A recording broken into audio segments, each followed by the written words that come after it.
علیحدگی پسندوں کے گھروں پر NIA کے چھاپے اور دفعہ 35A کو ختم کرنے کی دھمکیوں کے خلاف مشترکہ علیحدگی پسندوں نے وادی کشمیر میں 2 دن کی مکمل ہڑتال کی کال دی ہے، جس کے رد عمل میں آج پہلے دن وادی کشمیر کے دوسرے اضلاع کے ساتھ ساتھ سری نگر اور پلوامہ میں معمولات زندگی پوری طرح متاثر رہی اور تمام دکانیں اور کاروباری مراکز بند رہے۔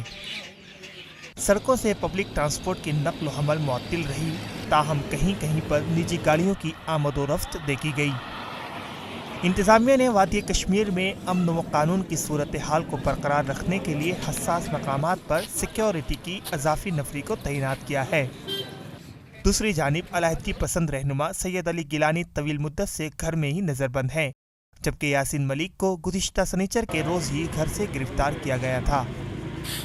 اس دوران میر وائز محمد عمر فاروق نے آج پریس کانفرنس بلائی تھی، تاہم پولیس نے میڈیا نمائندوں کو پریس کانفرنس کے لیے اجازت نہیں دی ہے۔